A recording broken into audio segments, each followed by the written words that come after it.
I'm Tammy and welcome to my channel where I talk to you guys a little bit about being a playspace owner. So I want to touch bases with you guys and talk to you guys a little bit about how we're handling the COVID-19 pandemic as a playspace owner and small business. I was one of the businesses that actually voluntarily closed before it was mandated that we closed. And the reason why was just because I just felt like we just had a responsibility to do that because we catered to a group of very young kids and we closed for open play, but we were still open for private birthday parties.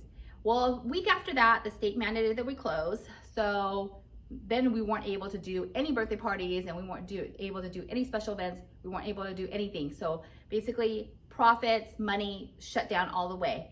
I was pretty devastated about that. I was really stressed at that time and was worried that I wasn't gonna make rent, I was gonna make money. And my landlord at the time basically said he wasn't gonna help at all. He still says that he's not going to help. But I feel like at this time, there really is nothing that landlords or business owners can really do. We can just wait it out and then just see what's going to happen. I am a little bit more upbeat now and hopeful, even though I am still stressed about bills and rents. I haven't got anything from PPP. I haven't got anything from the grant as well. Still hopeful that I'm gonna get that. And I'm hoping that that will come soon because they just said that they were gonna sign that new bill for the PPP. So I'll let you guys know and I'll keep you guys updated if I do end up getting that. I just want to talk to you guys a little bit about what we did to kind of pivot and start kind of generating a little bit of income. If you do own a cafe, that's great, you know, because you are kind of considered essential business. You can open for people to come pick up or you can deliver coffee. That's wonderful. If you don't own a cafe like me, what we did at the beginning was that we cleared out all our art supplies that we hoarded over 3 years and I sold those as art kits. And that was really wonderful just because I didn't have to buy anything extra. So if you are looking for ways to kind of generate a little income, that might be something that you want to think about, putting together art kits or just thinking about ways that you can supply a need for those kids at home. Probably about 2 weeks after that, the art kits started to really slow down. So then I was thinking about other ways that I can generate income at that time. So during that time, it was near Easter and a lot of people were kind of down about not being able to do all their Easter events. So then I started delivering Easter baskets. Those were a big hit and we did generate a good amount of income from it at the beginning of the month. Definitely not enough that we could sustain ourselves, but at least I feel like some income is better than no income. So if you are open to those things, obviously we can't have employees, you know, because labor is high and stuff like that, but we are trying to generate at least a little bit in our pocket so that way we can pay rent or our insurance. So upcoming is Mother's Day.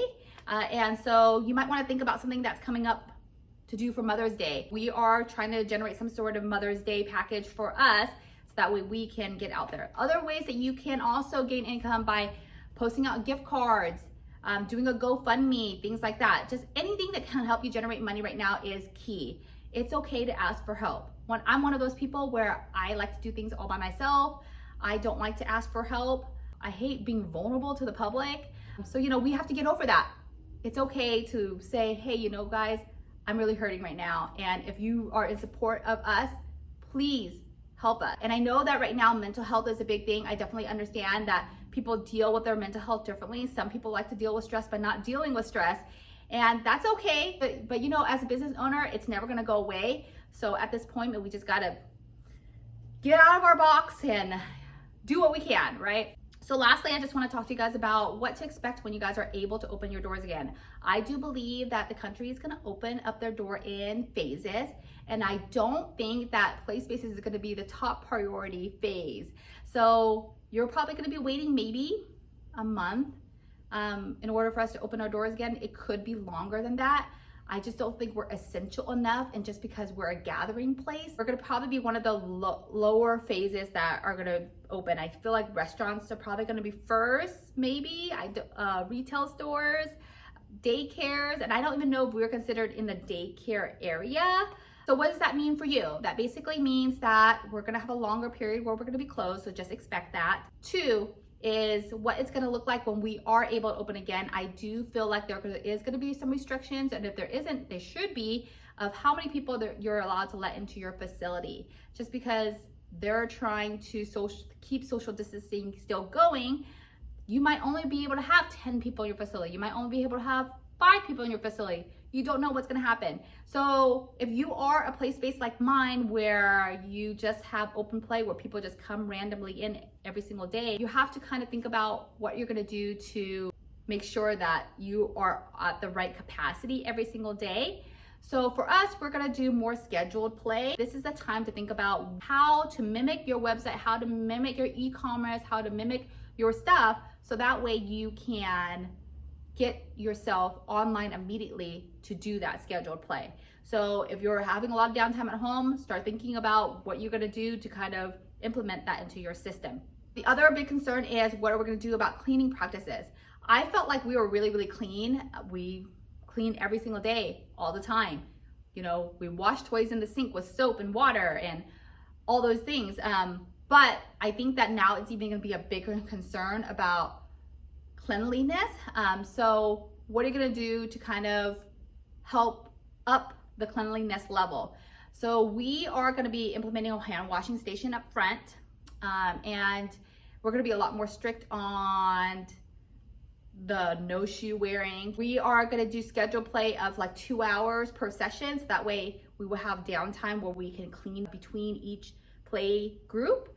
So that means that we'll be cleaning more than once a day, probably 3 or 4 times a day, just depending on how many play groups there are. Also thinking about pivoting your business based off of what kind of services that you provide, right? Because beforehand, you had an exponential amount of money you can make a day, just depending on how many people come in through that door. But now you're gonna be restricted, you're gonna be at a cap. So what can you do to kind of bring in more traffic, for one, so that way your scheduled time is always gonna be filled to the capacity that you're allowed. But what else are you gonna do outside of this that's gonna generate income for your business? So we're thinking about doing some sort of co-working childcare thing. I anticipate that they're gonna still let us open during the summer, so I think that we're gonna push our summer camps. Starting to think of now what you're gonna do when you do open your doors. Whatever you're doing, whatever decisions you're making for your business right now, it's the right decision. If you feel like something is not working for you, that's okay. And I just wanna wish you guys good luck on everything that you're doing, and hopefully you'll check back soon and see that we have made it through this and our doors are open and we're busy again. So I can't wait to get back on being normal. Just make sure you subscribe to this channel if you wanna just keep up on the updated videos that we're doing regarding the closure, and then I will let you know regarding all those loans that we will or may will not get. Okay, thanks for tuning in. Talk to you next time. Bye.